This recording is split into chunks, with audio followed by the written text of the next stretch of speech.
religious law, kita nyo, iba-ibang relihiyon, iba-iba religious law. Kahit nga sa loob ng Kristyanismo mismo, iba-ibang sekta, iba-iba yung religious law. So alam nyo, gawa ng tao yan. Pero kahit anong relihiyon mo, nahulog ka, may law of gravity, iisa ang natural law for all. Kasi Diyos ang may bigay. The laws of physics, the laws of natural sciences are God's laws because God created nature. So ang pinakapayak, pinakasimple na pagpapakilala ng Diyos, ipinakilala niya through natural law. So gusto mo maging godly, obey natural law. Sinasabi ng natural law, pag mababa ang immunity ng iyong katawan, madali ka magkaroon ng sipon, ng sakit. So, huwag ka magdasal na gumaling ka. Religious law yun. Palakasin mo ang iyong katawan, kumain ka ng tama, magpahinga ka, at hindi ka tatablan ng mga sakit. Daig mo pa ang nagdasal. Meanwhile, ang dami-dami nagdadasal, namamatay din. Kasi dasal ka ng dasal, pero yung natural law, hindi mo sinusunod. Diyos ko, pagalingin mo po ang sakit ko sa baga. Ayaw mo naman tumigil maligarilyo. O ang nalalanghap pong hangin, polluted. Natural law will prevail over religious law. Kasi yun ang pure. Yun ang unang ipinakita ng Diyos. Numbers 12, 6 to 8. When there is a prophet among you, I, the Lord, reveal myself to them in visions. I speak to them in dreams. So sa mga karaniwan daw, mga propeta, nagpapakilala ang Diyos, yes, pero mga pangitain lang. Mga panaginip na pwede bang malimutan. Mga pangitain na putaputaki at putol-putol, dots, hindi mo lagi nako-connect the dots.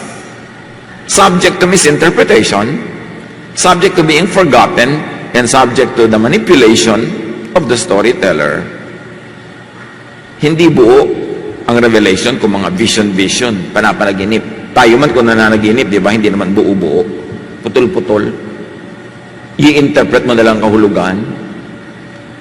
At pagpapatuloy, but this is not true of my servant Moses. With him I speak face to face, clearly and not in riddles. He sees the form of the Lord. Sabi niya, sa ibang mga propeta, puta-putaki ang pagpapakilala ko, pero iba kay Moses special. Face to face, harap-harapan, hindi bugtong-bugtong, mas malinaw, at nakikita niya ang anyo, yung outline ng Diyos. Ang sinasabi lang dito is that the Lord reveals to different persons in different ways. Kung ang pagpapakilala ng Diyos sa mga propeta iba-iba, ang antas at sidhi, ganon din ang iba-ibang antas at sidhi na pagpapakilala niya sa iba't ibang mga guro, iba't ibang mga teacher, iba't ibang mga tao. We should take note that though Moses had special treatment and revelation, some revelations are time-framed, not eternal. Inireveal kay Moses, pang panahon ni Moses, hindi naman laging pang lahat ng panahon. Some revelations are specific, not general. Para lang sa specific need at this time, not for all needs of all time, of all people, in all places. Some revelations are local, others universal. Merong pang grupo lang na yun, meron namang pang lahat pala ng tao. Halimbawa, maging mabuti ka, pang lahat yun. Pero pagka sinasabi, o mga babae sa Corinth, kailangan mahaba ang buhok nyo, pang Corinth lang yun. May universal, may local. Some revelations are personal, others are communal.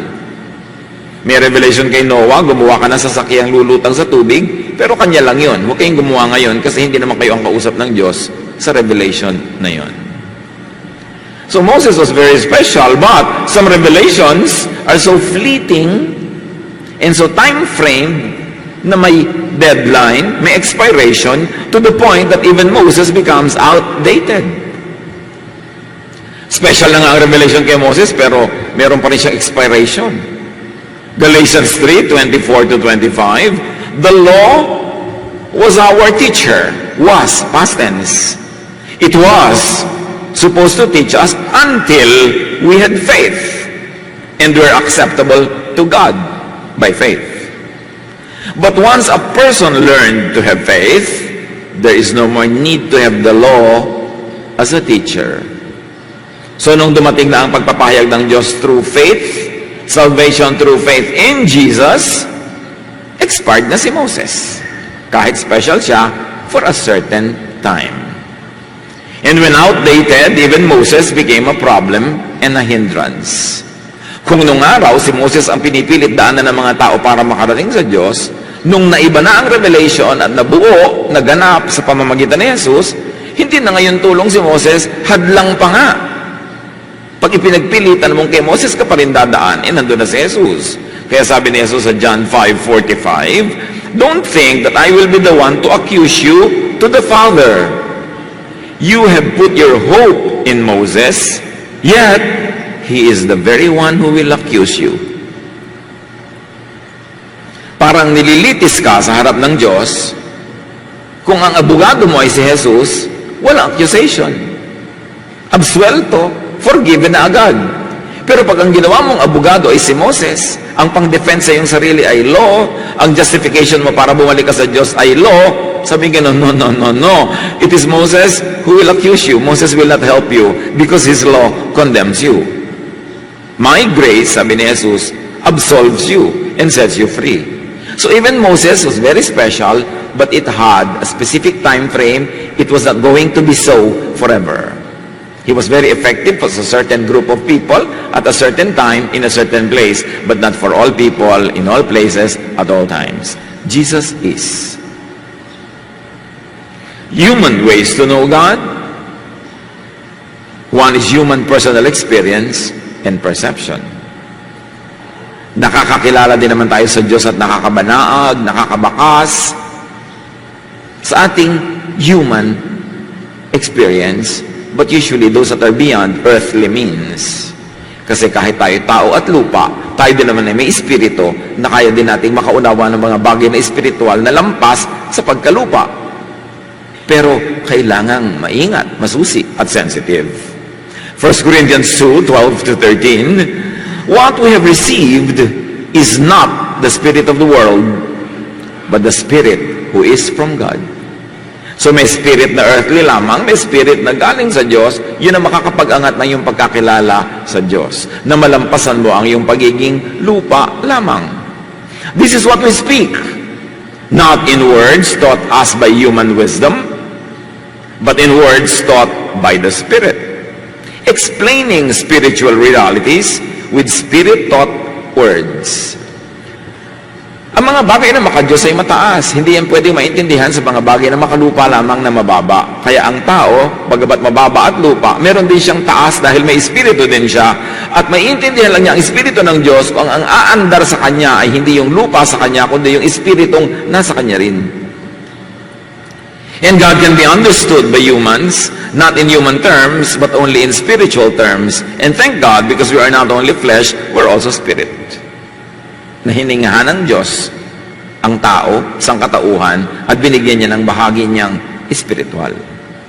John 1:18, "No one has ever seen God," meaning no one has ever understood God, "but the one and only Son has made Him known." Wala daw talagang lubos na nakakilala sa Diyos. Kahit ilinya mo lahat ng propeta sa Biblia, walang lubos na nakakilala, puta-putaki, kapra-kapraso.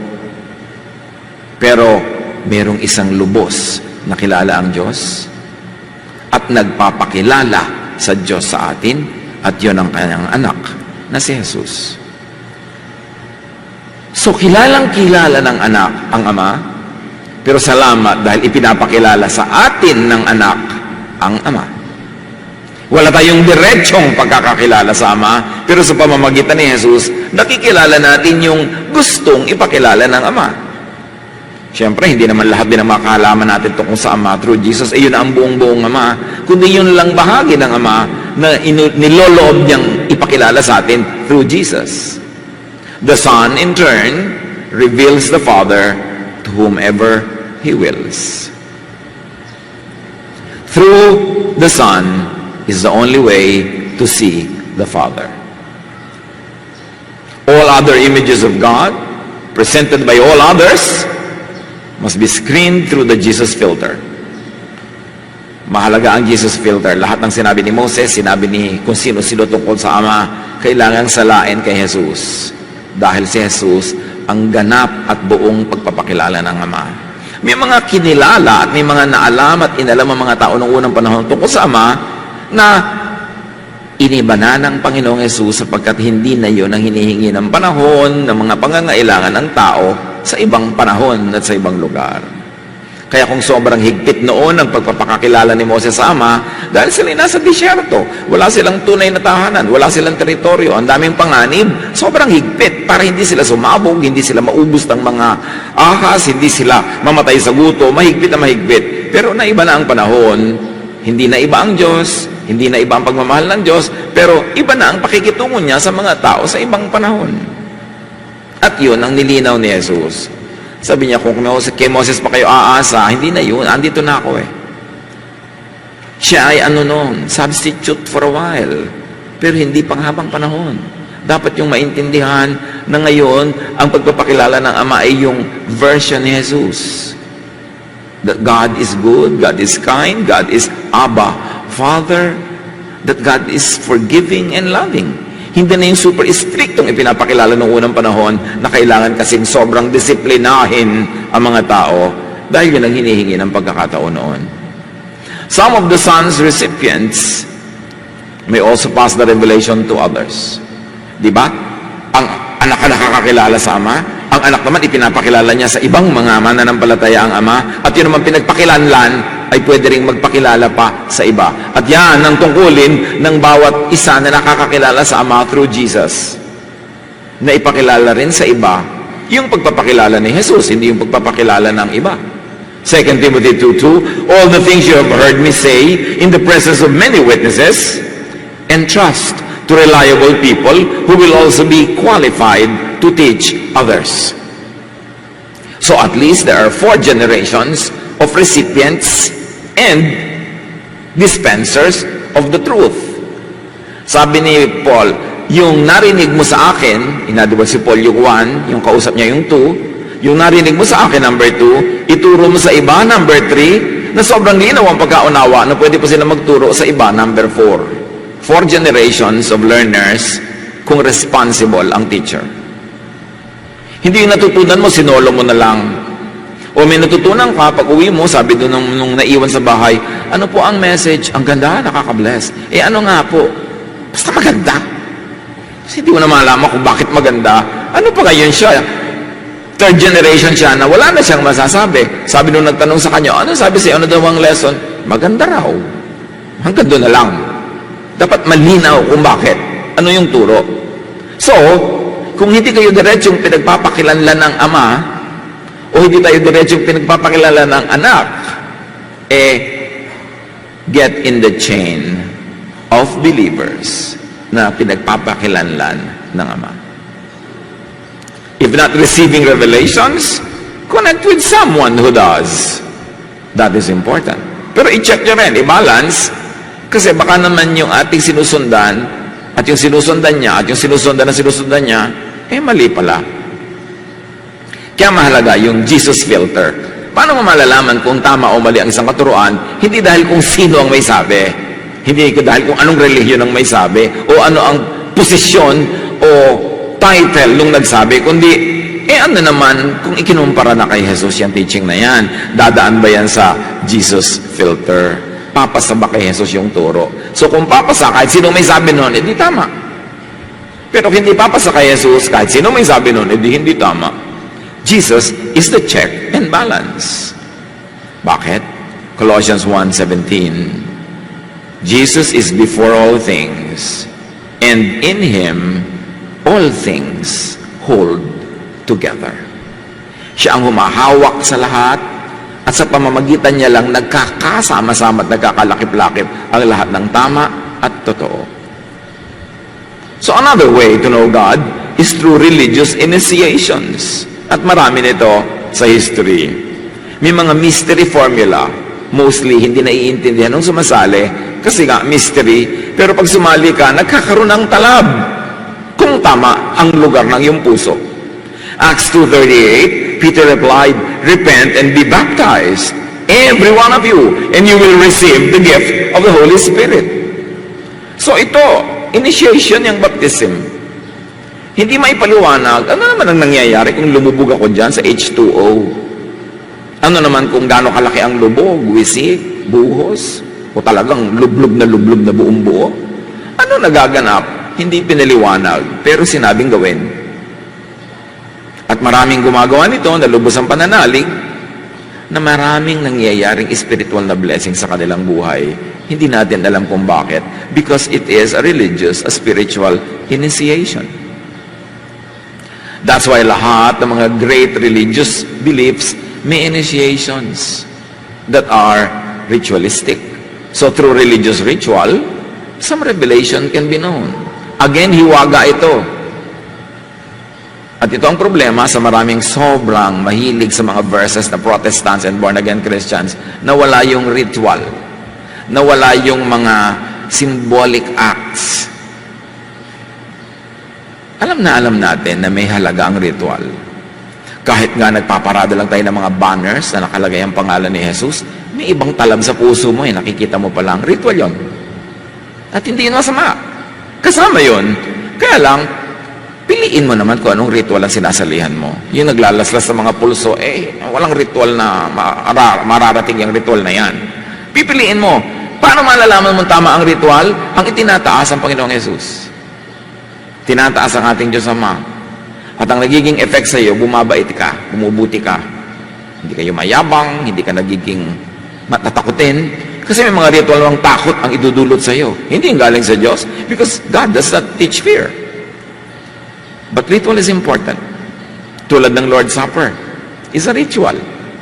Hindi mo alam kung anong hiwaga meron yan, pero pag sumasali ka ng taos-puso at nauunawa ang iyong ginagawa, may kakambal talaga ang blessing.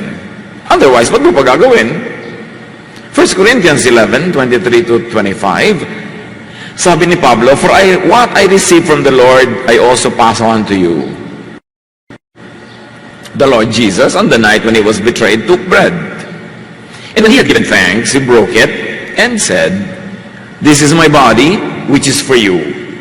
Do this in remembrance of me.' In the same way, after supper, he took the cup, saying, 'This cup is the new covenant in my blood. Do this whenever you drink it in remembrance of me.'" So we do the Lord's Supper. May mga churches every week. Meron every month, meron every quarter, meron every year. Hindi naman talaga inutos kung gaano kadalas Pero ang mahalaga ginagawa, na tama ang intensyon, nasa tamang lugar ang puso, at meron talagang hiwagang nagaganap. Hindi pinaliwanag kung bakit. Kasi hindi naman lahat pinapaliwanag, hindi naman lahat kayang maintindihan. Acts 2:42, "They devoted themselves to the apostles' teaching and to fellowship and to the breaking of bread." There's another human way to know God. It is through religious theologies and teachings. Yung iba naman, puro na lang dito, puro theology, puro teaching. Wala nung ritual, wala nung mga revelation, walang pag-observe ng natural law, kulang.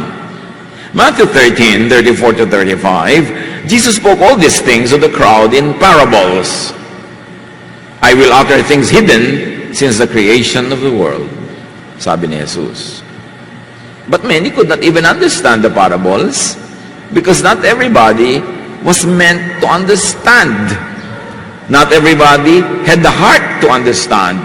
Kaya yung mga ibang nagtatanong, humahabol-habol kay Jesus, "Pakipaliwanag naman po kasi hindi namin naintindihan." Pinapaliwanag sa kanila at naintindihan nila.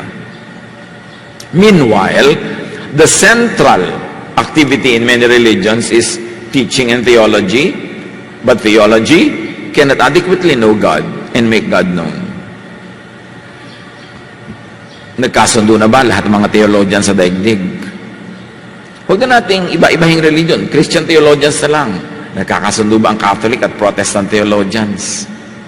Sa loob na lang ng mga born-again churches, nagkakasundo ba mga born-again theologians? Hindi. So dapat magduda rin kayo sa theology. Importante yan, pwede yung makapagbukas ng pinto sa karunungan, pero pwede rin yan na magsara. Again, if i-filter mo sa Jesus filter, yung theology. Because theology uses only all two human faculties, perception and reason. Ang Diyos, di ba, sabi nga, ang taas, pero pag nag-theology na, ibinababa ang Diyos sa lupa para maintindihan ng mga taga-lupa. Pero kamisan sobrang baba na mali na. Numbers 23:19, God is not a man, or God is not human. Ang Diyos ay hindi tao. Romans 6:19, hindi maipaliwanag ang maraming hiwaga. At sabi ni Pablo, I am speaking in human terms because of your natural limitations. May nauunawa ako na pang langit, pero yung narating ko, hindi nyo narating. Paano ko ipapaliwanag sa inyo sa level ng langit yan? Kailangan ibaba ko para maintindihan nyo. So, gumagamit ako ng human terms. But those human terms are only symbols of spiritual realities that are beyond your human experience and human reach. Kaya hindi lahat ng sinasabi gagawin mo literal. Napakalaki ng ikakapahamak ng iyong pananalig kung gagawin mong literal ang lahat ng katuruan. Ibinababa lang sa literal kasi hanggang doon lang yung vocabulary ng tao. Halimbawa, kausap mo bata. Di ba kahit na sa review for motion pictures, merong general, merong R13, may R18, may R16, at may XXX pa. Kasi hindi lahat ng taong manonood noon ay angkop doon yung lengguwahe noong pelikula, halimbawa. So, paano mo ipapaliwanag ang matataas na bagay sa taong hanggang dito lang sa baba? Ibababa mo. Pero kumisa sa pagbababa, doon nagkakamali-mali ang pagbaba. Nagiging sobrang literal. So sabi, I'm speaking in human terms. Kung napapaliwanag ka sa bata ng mga bagay, ano ba tinabi ng bata? Pakipaliwanag nyo nga po ang balance of trade deficit ng bansa. Ako nga, hindi ko naiintindihan niya, papaliwanag ko pa sa iyo. Ang pinagsasabi mo dyan. Diba? So, paano mo sasabihin yun? Ganito lang anak, nagbigay ako sa iyo kanina ng 10 pesos. Baon mo sa school, pero yung gusto mong bilhin, 15 pesos. May deficit ka. Yun. So, naibaba mo, pwede niya maintindihan. Pero hindi lahat pwedeng ibaba na ganun. Kaya napakalaking kapangahasan kuminsan ang mag-theologize. Tapos, dogmatic ka pa. Kala mo yung theology mo, yun ang kaisa-isang tama sa mundo. Maraming napapahamak. Because God's way, God is way above and beyond human faculty, perception, human context, and inspiration. Lampas. Ecclesiastes 8:17, no one can comprehend what goes on under the sun. Despite all their efforts to search it out, no one can discover its meaning. Job 26:14, these are but the outer fringe of his works. How faint the whisper we hear of him. Who can understand the thunder of his power? Sabi, ang mga nauunawa natin nakikita, gilid-gilid lang, sulok-sulok, laylayan lang ng gawain ng Diyos. At napakahina ng mga anas niya para marinig nating lahat. At nakatutulig naman ang kanyang mga dagundong ng kulog kung nilalakasan niya ang kanyang tinig. Kaya humina at lumakas man ang tinig ng Diyos, di natin maintindihan ganap. Beyond our comprehension. Isang halimbawa ng pag-humanize ng divine, pagbababa sa lupa ng mga bagay na makalangit. Matthew 22:25-30. Once there were 7 brothers who had lived here. Sabi ng mga tao kay Jesus. The first one married but died without having any children. So his wife was left to his brother. Pinakasalan ng susunod na kapatid. The same thing happened to the second and third brothers, and finally all the 7 of them died, leaving this woman a widow. At the last, the woman died. When God raises people from death, which is another dimension, from earth to death, from here to eternity, ang laking lipat nun. Ang tanong nila, when God raises people from earth, whose wife will this woman be? She had been married to all 7 brothers. You see, a religious question? Requirement kasi nung araw sa Israel, pagka ang isang lalaki ay namatay, yung kanyang asawa ay kailangan pakasalan ng kanyang susunod na kapatid. At aanakan dapat para magkaroon ng anak sa turing yung namatay. So, ganoon na nangyari sa babaeng ito. 7 magkakapatid na lalaki ang naubos sa kanyang palad. Ang tanong nila kay Jesus, kung pinakasalan lahat yung 7, sinong asawa niya sa langit? You see? Issue sa lupa, dinadala sa langit. At gusto nilang maintindihan sa pamamagitan ng human and earthly terms. People think of the next life as the same as the earthly life, only a different place. At yun ang 99% of religions. Ang pagtingin nila sa buhay sa langit, sa kabilang buhay, tulad na tulad din ng buhay dito sa lupa. Lumipat lang ng lugar. Kaya may mga religion na nagtuturo, ikaw, pagka namatay kang martyr para sa religion natin, paglipat mo sa kabilang buhay, may sasalubong sa isang damukal na magagandang dalagita. Ganun pa rin pala, may mga dalagita rin sandamukal. Ba't hindi nilang sandamukal na matatandang dalaga? Ba't kailangan mga dalagita? Kasi mga dalagita ang kaakit-akit sa buhay sa lupa. In physical terms. So, inililipat nila sa kabila yung mga pagpapahalaga dito. Anong sabi ni Jesus? Verse 29. Tao pala kayo, sabi niya. You are completely wrong. You don't know what the scriptures teach. And you don't know anything about the power of God. When God raises people to life, they won't marry. They will be like the angels in heaven. Talinghaga yon, hindi ibig sabihin magkakapakpak ka rin, lilipad-lipad. Sabi niya, iba doon. Iba na. Huwag niyong isipin na part 2 lang ng earth, yung heaven, at lahat tuloy din. Kaya iba tinatanong, paano po yung bruha kong stepmother? Pag nakita ko sa langit, anong gagawin ko sa kanya? Sabi ni Jesus, naku naman kayo, iba na. Ibang-iba na. Huwag niyong ilipat doon ang mundo. Kaya yung mga iba naman, masyadong nililiteral yung crowns in heaven, lalo pag inuutos sila ng mga pastor nila, magtrabaho ka para marami kang crown in heaven. Teka po, hindi ang dami ko pong buhat na crown. Ang bigat, mabuti pa hindi nag-serve, magaan. Kasi inililipat ng 1:1 correspondence na naman yung earth to heaven. At yan ang problema ng napakarami, hindi na nauunawa. People try to understand what is spiritual and eternal only within human terms. At yan naman kasi ang crime ng religion all throughout time, masyadong ni-humanize ang Diyos, masyadong ginawang earth ang heaven, because we have no vocabulary, no exchange rate to deal with what is eternal. Wala tayong kamuang-muang. Sabi nga sa Bible, no eye has seen, no ear has heard, no mind has conceived what God has prepared for those who love Him. Basta ang mahalaga, beyond your imagination, it's going to be super great. Pero kung ibig niyo po sabihin, mahilig ako na ice cream, marami ring ice cream doon, ibinaba mo na naman ang langit sa lupa O kaya, inaakyat ng pilit yung lupa sa langit. No, mahilig ka sa ice cream sa lupa. Sa langit, magbabayad ka. Kasi, pareho lang pala ang system This is mostly what theologizing does. Humanizing the spiritual and eternal. Humanizing God, humanizing God's system, ginagawang earth ang heaven. Kaya maraming terminology sa Bible na humanize ang Diyos. Pag sinasabi God is mataas, sinasabi lang in human terms that God is king. That God has a throne. That God wears a crown. Pero yung literalin yun. Kasi yung king, yung throne, yung crown is a human invention. Invented by the monarchs of civilizations that developed royalties.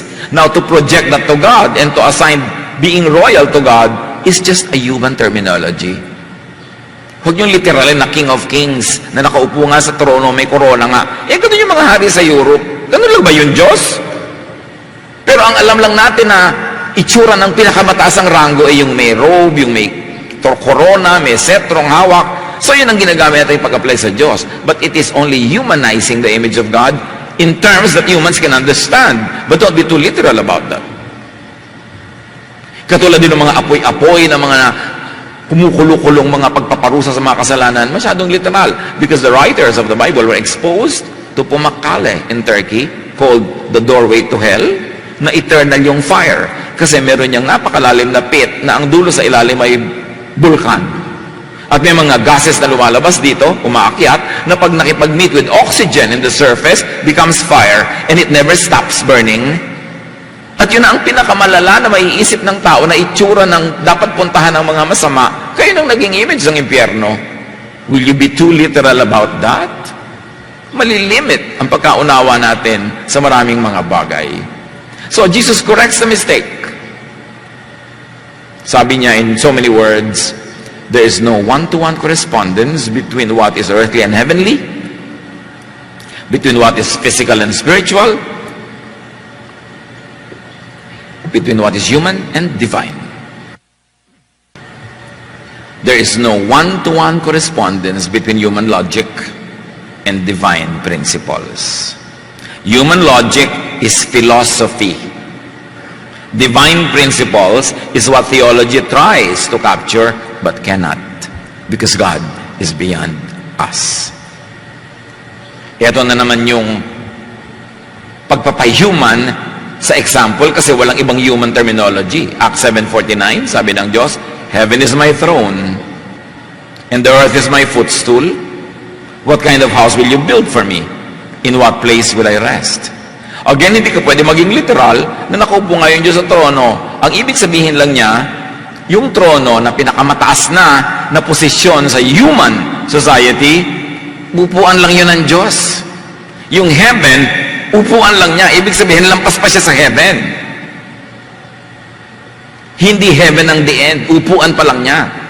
At sabi yung earth, na yan ang pinakamalaki niyong alam, yan ang pwede niyong puntahan. Sa dinami-rami ng alam at kaya ng tao, sa buwan pa lang naman nakapaglakad. Ang lapit pa nun, pag tinignan mo yung drawing ng buong Milky Way, hindi pa malayo ang nararating ng tao. Pero sabi niya, yung earth na yan, na everything nyo na, tugtungan lang yan ang aking paa. Pero huwag kang maging literal na parang haring may tungtungan ng paa, may trono. Pagpapakilala nyo ng kadakilaan niya na yung pinakamalaking bagay sa inyo, microscopic lang yan sa akin. It's a figure of speech. So, heaven can wait. Hindi natin kayang maunawaan dito ang langit. Heaven can wait. Let heaven wait. Meanwhile, while on earth, bring down a piece of heaven to earth. So, ang tunay na spiritual na relihiyon, hindi lang yung puro langit ang iniisip at wala ka nang ginawa kundi puro pang langit. Dapat gawin mong langit ang kaprasong lupa mo ngayon. At nagiging langit yan, sapagkat ang tunay na langit sa lupa ay ang iyong isip. Pag dyan nakatira si Jesus, may langit ka. Kaya ang gusto ni Jesus, magkaroon tayo ng langit. Ano yung langit? Rest, peace. Subukan yung maligalig, matakot, nervyosin. Alam nyo na impyerno nasa loob ng utak nyo. Pero pag kayo natahimik, napayapa, sumigla, alam nyo nandun yung langit sa inyong isip. So yung pag-iisipin yung langit na ang layo-layong hindi natin kayang maintindihan. No eye has seen what God has prepared for those who love Him. Hayaan na natin, pagdating natin doon, tsaka natin maintindihan, pero ang atupagin natin yung ngayon. Kaya, Thy kingdom come, Thy will be done on earth, in my mind, as it is in heaven. Kaya dapat tayo maging Jesus-centered. Kasi si Jesus na nagbibigay ng rest, ng pahinga, ng love, ng joy. At pag si Jesus na naghahari sa ating buhay, advance party na yun ng heaven in your life now. And because you cannot understand heaven now because of your earthly limitation, focus on your earthly life and turn it into heaven, and the lives of many other people, turn them into heaven, bring the Lord to them so that they too will enjoy the benefit and love of God through Jesus. Hindi puro kalangitan na pag-iisip, tapos yung buhay dito. Bakit po ang payat-payat nyo na tita? Sabi ko, no? Bakit po perdible yun ang belt nyo? Ang liit na ng waistline nyo, tita. Hindi na ako kumakain, anak kasi lahat ng pera ko binibigay ko sa heavenly work. Aba, tita, mahal kayo ng Diyos, kailangan naman kumain kayo na masarap dito. Kasi sa heaven, iba na yung putahe. Hindi na tayo babalik dito. Yung sobra kasi yung iba na nabe-brainwash ng religion, wala nang ginawa kundi magsakripisyo para sa langit. Ibinigay na nga sa atin ng Diyos ng walang bayad through Jesus. Hindi natin nauunawa, nasasayang ang mga panahon natin sa pagiging relihiyoso na hindi nalulubos, hindi nagaganap yung pagpapalang gustong ibigay ng Diyos at tanggapin natin sa buhay na ito. So sabi ng Diyos, what house will you build for me? Kasi sa Israel, gumawa sila ng templo at sinabi, ito ang bahay ng Diyos. At sabi ng Diyos, what house will you build for me? What building will you build for me? Because the house is a building. Man-made house for God is an idol. Ito itsura ng Diyos. It is an image. And the house of God that many people build is also a house for thought, meaning theology. Ito ang Diyos, ito siya, itilalagay sa loob ng utak mo. Di yung utak mo ngayon ang nagiging bahay ng Diyos. Sabi niya, what house will you build for me? No one can contain me. Buong lupa nga, tungtungan lang ng aking paa, buong earth. Buong heaven nga na pinakamataas sa inyo, upuan ko pa lang. How will you presume that you can make a house for me? Paano nyo ko ilalagay sa isang physical house at pagkasyahin ako doon? At paano nyo ko ilalagay sa isang physical house inside your skull at pagkasyahin nyo ako doon na intinding-intindi nyo ako, alam na alam nyo lahat? Paano mangyayari yun? Hindi ako kasya dyan. Yan ang sinasabi ng Diyos. This is why no one could and should be dogmatic in matter of faith. Yung alam na itinuturo niya, sure na sure, wala man lang siya kahit anong agam-agam, isang malaking kayabangan. Lalo na yung sobrang alam na alam yung end times theology. Ha? Prophecy yun, tas alam na alam mo lahat. Nasukat mo na 40 years, 7 years. Ginawa mo ng literal lahat. Binigyan mo na ng schedule ang pagbalik ni Jesus. Schedule ng lahat. Na sure kang mangyayari yun. Ini-interpret mo lang naman yung mahiwagang verses, no? Hindi ba sumang pag-aralan yan? Pero kung ang bunga sa iyo ay takot, hindi na yan galing sa Diyos. Kung ginagamit na pananakot, hindi rin yan galing sa Diyos. Maraming mga haka-haka. Ini-specify na talaga kung sino ang Antichrist. Ini-specify na kung kailan darating si Jesus. At pagka hindi dumating, masala. Gusto pa kasi ng Diyos, magsisipa tayo kaya hindi pa ulit dumating. Mga palusot.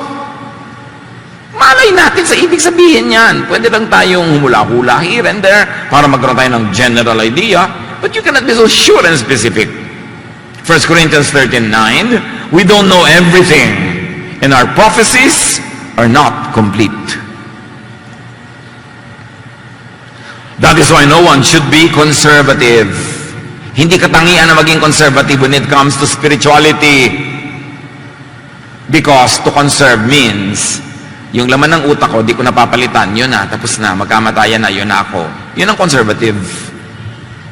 Ay, gusto conserve. Pero ang tanong, saan naman galing yung pumasok sa utak mo na gusto mong i-preserve and i-conserve? Baka galing sa kotsero, baka galing sa barbero, baka galing kay Aling Tekla, kay ganito, kay ganon, na narinig lang kay Mang Kepweng. Kung kani-kanino na nanggaling mga karunungan na minana mo at ang nilulun mo ng buong buo at ngayon lalaba ka ng patayan para maging conservative, sure ka ba na tama yan?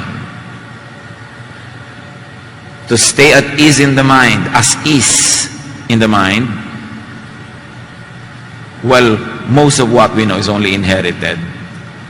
Gaano karami sa atin, mga kapatid, na yung alam natin sa ating spirituality, mga doktrina natin ay bunga ng ating pag-iisip, pagre-research, pananalangin, panunuri, o namana lang natin kay Aling Tekla. Nadinig mo lang kung kanino, yun ang ngayon ang ilalaban mo ng patayan. Sinuri mo na ba? Pinakinggan mo na ba? A true God seeker cannot be conservative because learning is dynamic and progressive. Anong ibig sabihin ng learning? Yung dati kong alam, itatapon ko na kasi may nalaman na akong mas mataas, mas bago, at mas tama.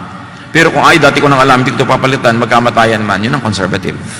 Paano lalago ang conservative? You need to go beyond inherited thought. You need to go beyond inherited theology. Kasi paano kung ang sinusundan mo pala, isa lang blind. You become a blind, following another blind, kahit 5,000 taon na, yung relihiyon nyo, kayo nangunguna, blind, hindi blind pa rin kayong lahat. Mahalagang mag-aral, manalangin, manuri. Ang panunuri sa theology, ang pagbabasag ng mga dating doktrina ng laman ng ating utak ay hindi ibig sabihin unfaithfulness to God. Because sometimes when you break images made by religion, that is faithfulness and high service to God. And those images are not always human figures pretending to be an image of God. False images of God could also be false theologies, false beliefs, misrepresentation of God. So pagka yung mga dati mong paniniwala ay nabubuwag, natitibag, hindi ibig sabihin nun magigilty ka na at tatakot ka na sa Diyos. Kasi kung minsan yun na ikinatutuwa ng Diyos, basagin mo yung mga batong imahen kung saan ikinulong ako sa loob ng mga tao. Basagin mo na makawala ang aking espiritu at makilala mo ako talaga. So hindi tayo dapat matakot magbasag ng mga dating paniniwalaan kasi yung totoo at galing sa Diyos, anumang basag ang gawin mo ay hindi mo mababasag, mananatili yon. Ang takot mabasag, ang takot makanti, ang takot na magalaw, yung false, kasi sila ay madudurog pag natapunan ng liwanag ng katotohanan. Those who hold the truth must never be afraid to get it examined under the light. At hindi tayo dapat matakot na ipa-examine sa light ni Jesus ang mga dati na nating paniniwalaan dahil makakatulad tayo ng mga kausap niya. Sabi niya, naku naman kayo, maling-mali kayo, hindi nyo naiintindihan ng Diyos, pero religyoso kayo. Dapat tayong mag-grow. And do you know what it means to grow? You have to outgrow something to grow into something else. You cannot be conservative if you are a truth seeker. You cannot protect your truth if you like the greater truth to be revealed. Because if your truth is really the greater truth anyway, it will prove itself to be, and so you don't need to be insecure for it. Karamihan ng pagkakaluwal sa mas maliwanag, mas maningning na katotohanan ay pagdaan muna sa isang madilim na lugar. Parang isang batang isisilang, isang sanggol, secure na secure siya sa loob ng sinapupunan, everything is alright, everything is perfect, pero para siya isilang sa lupang maliwanag, dapat siyang dumaan sa uterus. Dapat siyang dumaan sa napakasikip na daan at napakahirap na pamamaraan ng pagkakaluwal, pero doon lang ang paraan para siya iluwal sa mundong ibabaw. Ganon din ang mga utak na nakakulong sa isang stage of consciousness. Huwag kang matakot na dumaan sa isang masikip at madilim na daan para kailuwal sa isang mas maluwalhating liwanag. Dumadaan doon. Pero hindi ibig sabihin nun, unfaithful ka sa Diyos. Your faithfulness to God should lead you into a journey of challenging old beliefs that you might have inherited only from partially enlightened and partially blind people. Kanya-kanyang aral yan. Hindi pwedeng iasa mo sa iba. Paano kung sinusundan mo bulag? Di bulag ka na rin. May nasusundan ka namang nakakakita, pero isang mata lang pala, so doon ka lang maniwala sa isang mata na yon. Meron ka namang nasusundan na totally blind pala, ba't ka naman maniniwala? Pero paano mo malalaman yon kung hindi mo ididilat ang iyong mata para makita mo ang buong kapaligiran? Dapat lumago. Pati si Jesus, lumago. Luke 2:52, and Jesus grew in wisdom and stature, and in favor with God and man. To grow is to outgrow something. Learning changes and develops the mind and spirit. Learning is a divine responsibility of the people of God.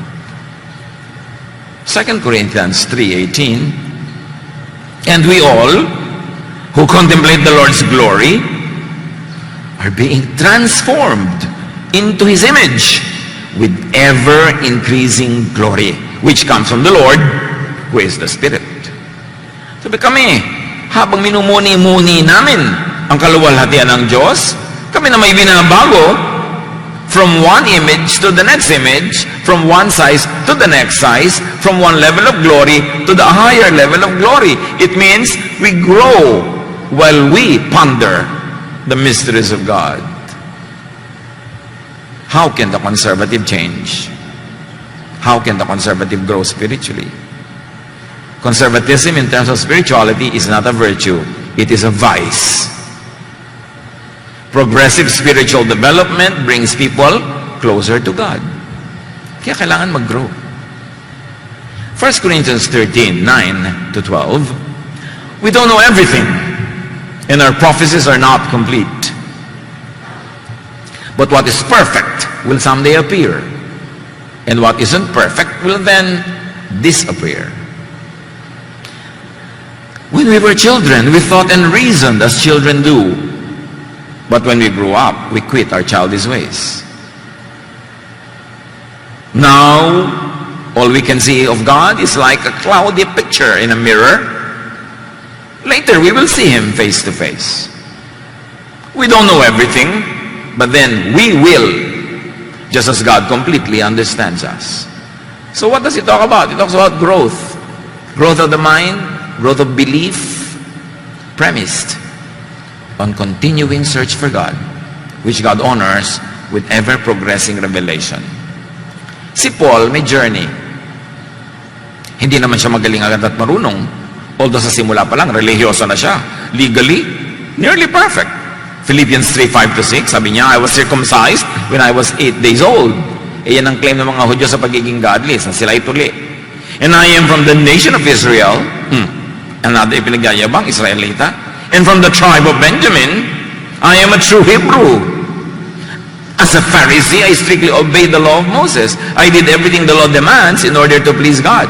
So sabi ni Paul, ilabas yung mga biodata nyo at mag-compare tayo. Tingnan ko lang.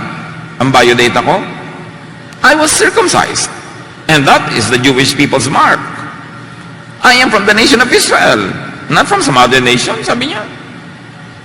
I am from the tribe of Benjamin. A true Hebrew. At hindi lang yun, hindi ako ordinary Hebrew. Pharisee ako. At hindi lang ako basta Pharisee, ako'y obedient to the law of Moses, to the letter. I did everything that the law demands. And yet, kulang ako. Yun ang tema niya eh. Acts 9:17-20. Ananias left and went into the house where Saul was staying. This is Paul that became Saul, ang pangalan. Ananias placed his hands on him and said, Saul, the Lord Jesus has sent me. He wants you to be able to see and to be filled with the Holy Spirit. Imagine, he was a Jew, he was circumcised, he was a Pharisee, he was an Israelite, and yet sabi ni Ananias, gusto ng Panginoong Hesus makakita ka. Ibig sabihin, bulag ka, kahit yan ang religious credentials mo. Gusto kanyang mapuspos ng espiritu, yung pala wala ka espiritu, puro knowledge. Suddenly, something like fish scales fell from Saul's eyes, and he could see. He got up and was baptized.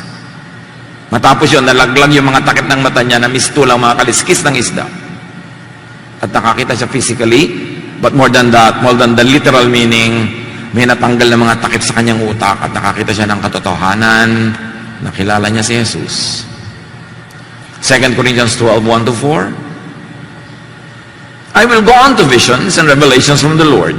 Sabi ni Pablo, I know a man in Christ, referring to himself, who 14 years ago was caught up to the third heaven.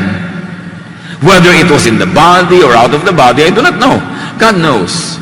And I know that this man, meaning himself, was caught up to paradise and heard inexpressible things, things that no one is permitted to tell. So sinasabi ni Pablo, alam niyo ako, dinala ako ng Diyos ay katatlong palapag ng langit. At doon ko nadinig ang mga hindi usually nadidinig. Doon ko nakita ang mga hindi na pagkikita. At sa dinami-rami ng mahihiwagang bagay na narinig ko, karamihan ay hindi pwedeng ipagsabi. So, sinasabi ni Paul, kahit ako noon Hudyo, kahit ako noon Hebrew, kahit ako noon Pharisee, hindi ko naranasan yung ganong revelation. It took the personal intervention of Jesus to show me things that I have never seen before. Eh kung conservative siya, di tinanggihan niya yon, nawala ang lahat. Development and change requires constant changing of the mind. From simple to complex, from childish to mature. 1 Corinthians 13:11. When we were children, we thought and reasoned as children do. But when we grew up, we quit our childish ways. And that should be applied in our spirituality, in our religious belief. Eh kung conservative, paano? Hindi siya magpapalit. Development and change requires constant changing of mind from self-righteous to just righteous. Mga kapatid, can we not just be righteous, hindi na self-righteous? Yun ang dapat. Tama ka, pero hindi yung nagtatama-tamaan ka, pinapakita mong mali ang iba. How could a child, a learner, a seeker, who is still in the journey towards glory, be sure of oneself? How could anyone who is not perfect be self-righteous? And yet, most religious people are self-righteous. Ang dali-daling manghusga, ang dali-daling magpuwera, ang dali-daling magalit sa tinatawag niya makasalanan. How could anyone become what God wants him to be without changing? But change requires constant changing of mind from judgmental to tentative and tolerant. Ang tunay na matalino, tolerant. Ang tunay na maalam, tentative. Bakit tentative? Kasi alam mo nun, tama ka na. Nung natuto ka, alam mo may mas tama pa pala. So alam mo na, yung dati mong alam, hindi pala yun ang pinakatama. At who knows, na yung alam mo ngayon, hindi pa rin pala, at may iba pa. Kaya ang tunay na marunong tentative. Hindi laging sure. Hindi laging nilalagyan ng tuldok. Misan comma, misan ellipsis, misan hanging. Because there is still so much to know. What you know is little, what you do not know is immense. Matthew 7:3-4, you can see the speck in your friend's eye, but you didn't notice the log in your own eye? How can you say, my friend, let me take the speck out of your eye when you don't see the log in your own eye? Yan ang sinasabi ng Panginoon sa mga may konting alam, kala mo kung sinong galing na, kung ano karunong, gusto nang itama ang buong daigdig, yung mala, dami-dami pa rin yung puwing na malalaki pa nga. Psalm 90:1-4, our Lord, at your command we die and turn back to dust. But it only means that with God, our knowledge and the knowledge of God do not have a one-to-one correspondence. Hindi sila equal. Hindi sila magkatumbas. So we should put our perspective and proportion in the right place. Ang liit natin, kakatiting ng alam natin compared sa buong katotohanan ng Diyos. So paano ka pwedeng magyabang? Job 38:1-4, 17 and 33. Nung si Job ay nagrereklamo sa Diyos, finally nagsalita ang Diyos sa kanya. From out of the storm, the Lord said to Job, why do you talk so much when you know so little? At dapat yan, angkinin natin yung sinabi na yun ng Diyos kasi totoo yan sa 99% of us. We talk so much and know so little. Lalo yung mga nagbasa ng Bible, 3 linggo pa lang nagbabasa, pupunta na sa mga kamag-anak, susugurin sila, di papakita na lahat ng mga kamalian nila, yung lahat na mali, lahat na i-judge. Ang konti-konti pa lang ng alam. Sabi niya, why do you talk so much when you know so little? No? Bagay sa maraming theologians, lalo sa theologians ng end times, talking too much but knowing really very little because talinghaga ang end times. Paano mo nalaman na interpretation mo? Yun na nga.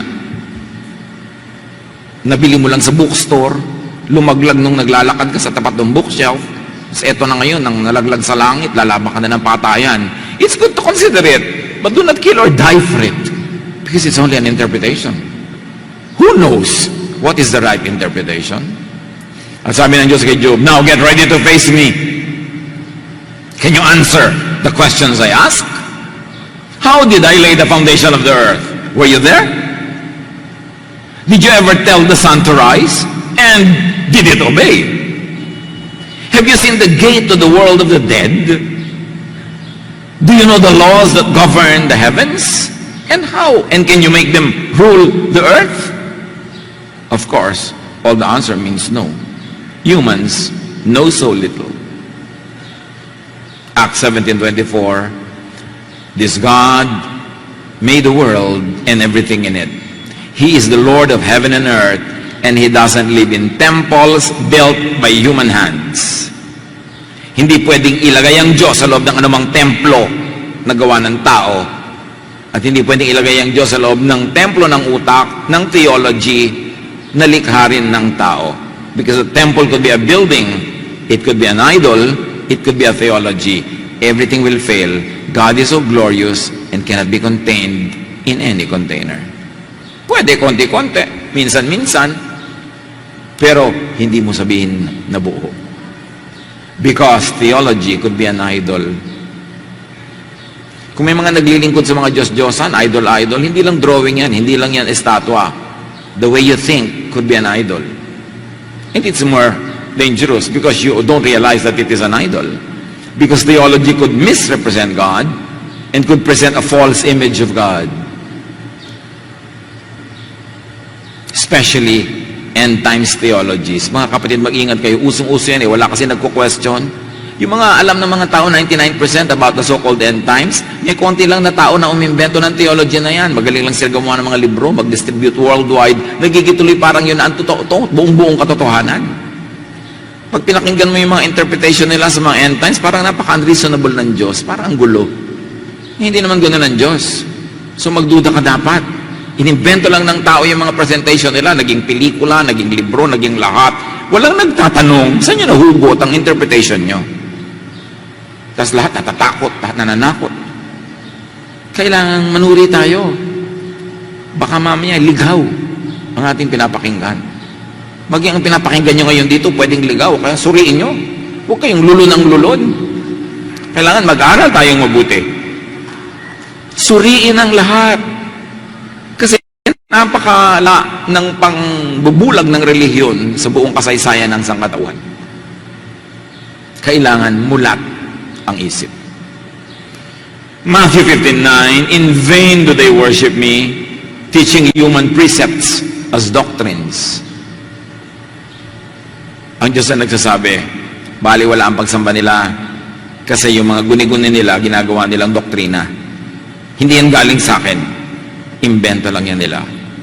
Kung ang mga doktrina ng Israel ay tama na lahat, ba't ipapadala pa ng Diyos ang anak?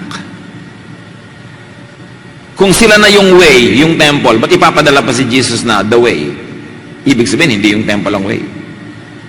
Kung maliwanag na sila, ba't ipapadala pa si Jesus the light? Kung tama na sila, ba't ipapadala pa si Jesus na the truth?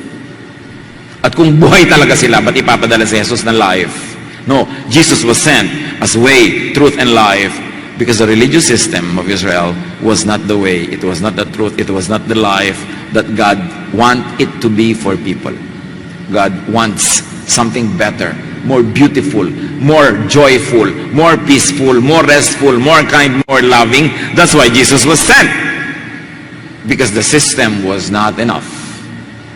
In matter of spirituality, be open and teachable. And very importantly, be tentative. Merong mga nag-Bible school, 10 units pa lang ang na-earn, ang ihambog-hambog na. Parang alam na lahat. Pero pag tinignan mo yung mga exam sa school, masangawa pala siya. Tapos akala mo kung gano'n na karami yung natutunan. At kahit ka pa perfect ang score sa grading, isa pa rin paghuhula yung mga theologies na yan. Hindi masamang manghula, hindi masamang mag-aral, kasi dapat tayo mag-aral, pero masamang italaga mo na yun na ang katotohanan, ipagyabang mo na at baliwalain mo na ang lahat ng mga ibang mga uri ng mga